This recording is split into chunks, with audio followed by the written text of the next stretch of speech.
राहुल जी पर टिप्पणी किया था कि जिसकी जात का पता नहीं है वो जाति जनगणना की बात करते। आज ये साबित हो गया कि पूरी तरीके से राहुल गांधी के दबाव में इस सरकार ने जाति जनगणना को स्वीकार किया है और राहुल गांधी ने कहा था, ठोक कर कहा था कि हम जाति जनगणना कराकर ही रहेंगे और आज घुटने के बल सरकार को बैठना पड़ा और सरकार को राहुल गांधी की बात मानी। कौशाम्बी पहुंचे हैं, क्या है कौशाम्बी? नहीं, कौशाम्बी हम आए हैं। कौशाम्बी में आज ये टीका दे माफी गांव में हम आए।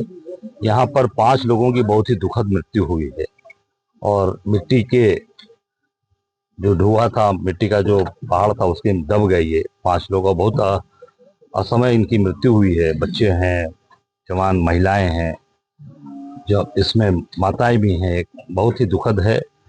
मैं इस परिवार से मिलने आया हूं और मैं निश्चित तौर से सरकार से ये मांग करूंगा कि इस परिवार को 25-25 लाख रुपए इनको आर्थिक सहयोग किया जाए और इनके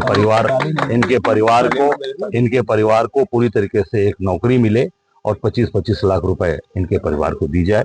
और जिससे कि अपना, क्योंकि ये रोज कोई भट्ठा में काम कर रहा है, कोई कहीं जाकर काम कर रहा है, सब गरीब लोग हैं, तो इनका पूरा सहयोग सरकार करे। जाति जनगणना विपक्ष का सबसे बड़ा मुद्दा था, सरकार ने उसको छीन लिया। नहीं, आप देखिए, सरकार पूरी दबाव में आके काम की है।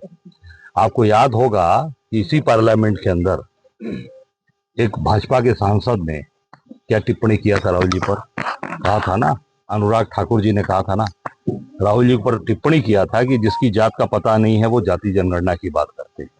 आज ये साबित हो गया कि पूरी तरीके से राहुल गांधी के दबाव में इस सरकार ने जाति जनगणना को स्वीकार किया है और राहुल गांधी ने कहा था, ठोक कर कहा था कि हम जाति जनगणना कराकर ही रहेंगे और आज घुटने के बल सरकार को बैठना पड़ा और सरकार को राहुल गांधी की बात माननी पड़ी।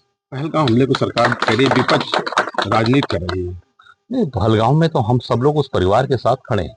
आप देख सकते हैं, हमारे राष्ट्रीय नेता आज आदरणीय राहुल जी कल कानपुर में शुभम द्विवेदी के घर गए और अमेरिका का दौरा छोड़कर वो कहाँ आते हैं, सीधे कहाँ जाते हैं, जम्मू कश्मीर में जो हमारे घायल हैं पर्यटक उनसे मिलते हैं। उसके बाद अपने यूपी आते हैं, उत्तर प्रदेश में आते हैं और शुभम द्विवेदी के घर जाते हैं, उनके परिवार के साथ खड़े होते हैं और दुख दर्द बांटते हैं।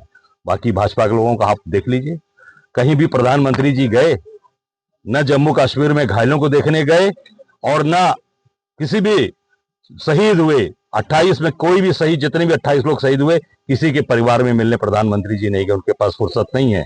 वो मधुबनी में सभा कर रहे थे। वो बाहर से आए, अरब से आए, अरब अमीरात से आए और मधुबनी में सभा कर रहे थे।